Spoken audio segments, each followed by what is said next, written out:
L'Office international de l'eau est une association française reconnue d'utilité publique dont le principal site est basé à Limoges, autour d'une mission générale qui est de développer les compétences pour mieux gérer l'eau en France, en Europe et à l'international. L'Europe est donc un échelon primordial pour l'ensemble des politiques publiques de l'eau en France et quotidiennement, l'OIO met en œuvre des règles européennes. Par exemple, les normes de rejet d'assainissement sont très largement d'origine européenne, de sorte que les stagiaires qui viennent à l'OIO à Limoges sur le thème de l'assainissement entendent parler d'Europe. L'Europe, c'est aussi un horizon en matière de projets pour nous, que ce soit des projets de recherche et d'innovation, et nous accueillons, y compris dans ces locaux, des projets de recherche sur des nouvelles technologies, sur des innovations avec des entreprises de la région. Ça peut être aussi des projets davantage liés à la gouvernance des ressources en eau, que ce soit en France pour une collectivité locale, par exemple, ou que ce soit à l'international. Nous accompagnons de nombreux pays.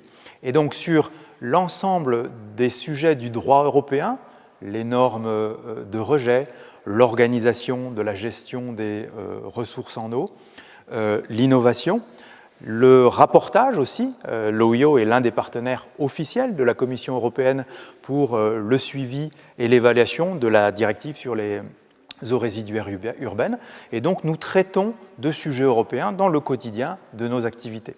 C'est ce qui justifie notre intérêt pour ce colloque, pour apprendre davantage comment ce droit européen est mis en pratique dans d'autres pays.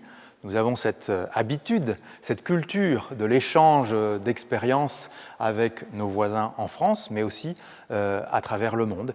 Et donc, à travers ce colloque, nous bouclons bien cette idée de développer les compétences pour mieux gérer l'eau, qui est la mission de l'OIO. Le sujet de l'eau qui doit être développé par le colloque Europa aujourd'hui tombe, je pense, à point dans les circonstances actuelles liées en particulier au réchauffement climatique et sur un sujet qui est vital car l'eau en Nouvelle-Aquitaine, comme en France, comme en Europe, est très certainement un des sujets majeurs. Le choix de la Nouvelle-Aquitaine a été un choix pragmatique, scientifique et partagé. Tout d'abord, sur ce sujet-là, nous avons rendu le rapport Acclimatera, qui a fait travailler des centaines de scientifiques pour faire un constat et de manière à le faire partager. Nous avons fait suivre ce rapport Acclimatera par le rapport Néoterra, qui a été voté et qui met en place notre résilience sur ce problème. Nous, le choix qui a été fait en Nouvelle-Aquitaine, qui est un choix responsable, je pense, car l'eau, il faut la traiter de façon pragmatique et puis plus proche du terrain, c'est de travailler au niveau des bassins versants. Donc, beaucoup de chantiers ouverts sur cet usage de l'eau, mais ce qu'il faut dire, c'est que le temps presse. Hein, et le temps presse pour protéger nos ressources, aussi pour bien faire prendre conscience à tout le monde qu'il faut les économiser. Je crois que c'est une stratégie qu'il va falloir que l'on gère tous ensemble et puis prendre des modèles dans un colloque comme celui-ci où la France n'est pas seule. Tout cela nous permettra de garder notre cadre de vie. L'Aquitaine, c'est la terre des eaux, hein, ça veut dire ça. Et donc, nous, ce que l'on souhaite, en tant que néo-aquitains, qu'elle reste la terre des eaux, mais qu'elle reste une terre des eaux partagée, une terre des eaux de qualité pour le bien-être de tous nos citoyens. Aquacé, c'est une jeune entreprise qui a été créée justement à partir du concept de la transition hydrique, c'est-à-dire comme il y a eu transition énergétique, il va y avoir transition hydrique, c'est-à-dire inadéquation entre les ressources et les usages, pas forcément toute l'année, mais pendant certains jours de l'année, notamment par exemple pendant les épisodes de sécheresse. Et donc la stratégie que porte Aquacé, c'est une stratégie d'efficience en fait des usages de l'eau, c'est-à-dire d'identifier toutes les opérations ou les actions qui sont menées avec l'eau pour pouvoir réduire les consommations et puis les rejets. Ça, c'est ce que l'on a fait à l'échelle de sites industriels, et donc on accompagne des groupes industriels dans cette stratégie de transition hydrique. Mais maintenant, ce que l'on est en train de mettre en place, c'est aussi d'accompagner les collectivités, les villes, mais aussi à l'échelle de territoires pour voir comment, sur des systèmes complexes que sont les territoires, arriver à remettre en adéquation les usages avec, in fine, ces ressources. Le plus gros problème, bien sûr, vont venir des aléas liés au changement climatique, et c'est ce qui crée une grande inconnue aujourd'hui et des grandes difficultés pour justement réajuster en fait les usages par rapport au nouveau cycle de l'eau qui est en train de s'installer. Dans ce cadre, on a mis en place des programmes de territoire en transition hydrique, y compris avec Limoges Métropole, et donc tout autour le bassin de la Vienne. Ce sont des programmes qui sont en train de se mettre en place. Et dans le cadre des relations qu'on a pu avoir au niveau du territoire, ça a pu donner notamment des interactions avec Europa. Et donc le colloque en fait, qui est présenté le 27 novembre. Et bien sûr, compte tenu du contexte, c'est quelque chose qui est extrêmement important pour nous, puisque la question de la gestion de l'eau n'est pas uniquement une problématique technique, mais c'est une problématique aussi juridique, c'est une problématique économique, puisqu'il va falloir grosso modo changer toutes nos manières de faire avec l'eau. Donc du coup, le colloque pour nous est particulièrement intéressant puisque ça va permettre de pouvoir faire des comparaisons entre des cadres juridiques et des cadres économiques dans des situations complètement diverses et variées au niveau européen pour voir ce que l'on peut en tirer comme source d'enseignement et voir ce que l'on peut éventuellement remettre en place à notre niveau en France et au niveau du Limousin pour pouvoir justement réajuster en fait nos usages de l'eau avec la disponibilité des ressources. Europa est une structure qui a de nombreux partenaires au sein de l'Union européenne, qui permet de confronter les opinions des uns et des autres sur une thématique au moment d'un colloque donné. Et en la matière, le sujet qui est traité cette année, c'est l'eau. Et il nous paraissait extrêmement important pour Limoges Métropole d'accompagner Europa dans ce colloque-là, puisque Limoges Métropole abrite le siège de l'Office international de l'eau. Limoges Métropole est une des filières universitaires à la pointe en termes de traitement de l'eau au sens très large du terme, et par conséquent, nous avons décidé d'accompagner massivement, financièrement Europa, puisque nous sommes passés d'une subvention de 5 000 à 20 000 euros, parce que cette thématique de l'eau est essentielle sur notre territoire. Nous avons la ressource, nous avons l'ingénierie, nous avons la filière universitaire, nous avons tout un tas d'entreprises innovantes et de start-up qui sont disséminées sur le territoire de Limoges Métropole, qui méritent aujourd'hui d'être structurées. On en a longuement parlé avec le président et le directeur de l'Office.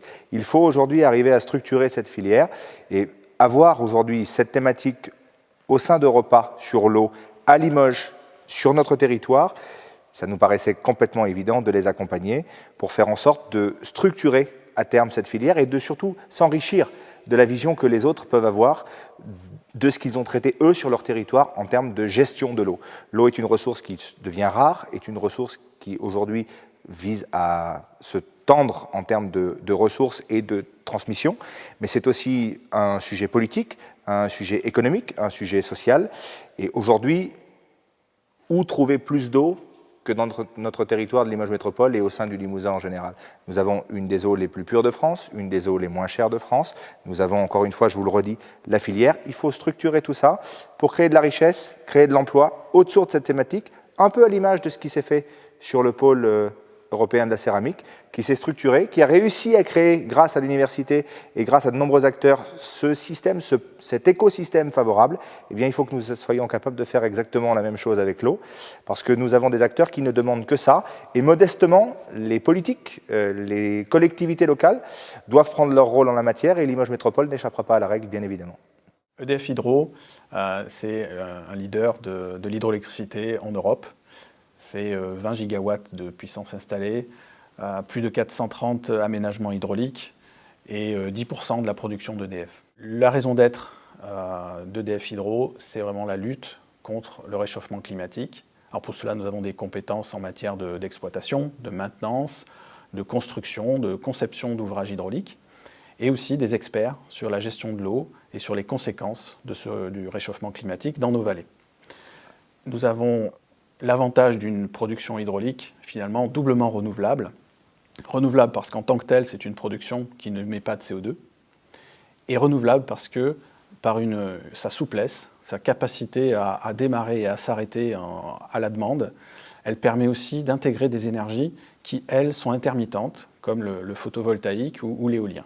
La raison pour laquelle nous souhaitons soutenir ce colloque 2020 Europa, c'est qu'on est vraiment au cœur des enjeux de gestion de l'eau.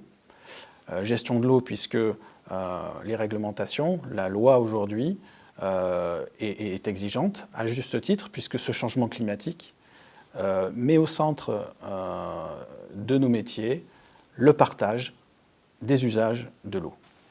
Eau potable, tourisme, irrigation, industrie, c'est vraiment au cœur de nos métiers aujourd'hui, et c'est pour ça que nous sommes très intéressés au sujet de ce colloque concernant la réglementation et les lois sur l'eau en Europe. Le deuxième aspect aussi qui nous intéresse particulièrement, c'est la biodiversité. Un des enjeux pour EDF Hydro, c'est vraiment la qualité des eaux, la protection de la faune et de la flore à proximité de nos ouvrages. Et donc nous souhaitons vraiment participer aujourd'hui à ces réflexions pour faire avancer tous ces sujets qui nous tiennent à cœur. Je réponds par une évidence à votre question. L'eau est un bien de l'humanité, c'est un bien précieux et c'est pour cela qu'il faut que cela nous oblige. Il faut que l'on soit vigilant. Et vigilant, ça veut dire travailler à plusieurs, entre partenaires, sur ce bien qui est également vital pour l'humanité. Et je me réjouis qu'autour de cette table aujourd'hui, il y ait tous les partenaires qui se posent des questions et qui apportent des réponses. C'est pour cette raison que je suis heureux d'être avec vous. Le conseil départemental et le département de la Haute-Vienne est concerné directement pour la problématique de l'eau. Nombre de rivières, nombre de ruisseaux, plus de 7000 km. Nous avons ici des captages en surface, en souterrain, et aussi un nombre important de stations d'épuration. Donc le conseil départemental agit au quotidien par des actions et aussi par une réflexion pour des perspectives. Dans l'action, nous sommes aux côtés des communes, des communautés de communes, des syndicats, pour pouvoir les accompagner sur des travaux indispensables concernant l'alimentation en eau potable, sur la protection aussi des cours d'eau, sur l'assainissement des eaux usées. Nous ne le faisons pas seuls, nous le faisons avec des agences, l'agence de bassin. Le département soutient un dispositif qui, pour moi, est aussi essentiel. C'est celui qui permet aux personnes les plus fragiles, les plus en difficulté, de pouvoir payer la facture d'eau. C'est le dispositif PASSO.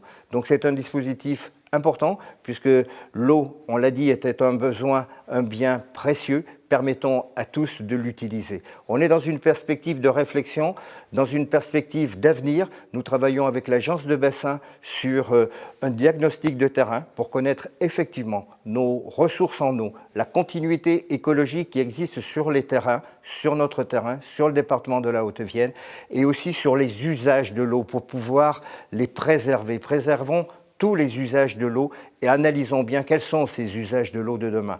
Et nous agissons aussi sur le moyen terme avec les assises de l'environnement et de la transition énergétique écologique que nous avons mises en place, avec des contributions des habitants de la Haute-Vienne, des associations du monde de l'environnement. À partir de ces contributions, nous déclinerons en action le prochain programme.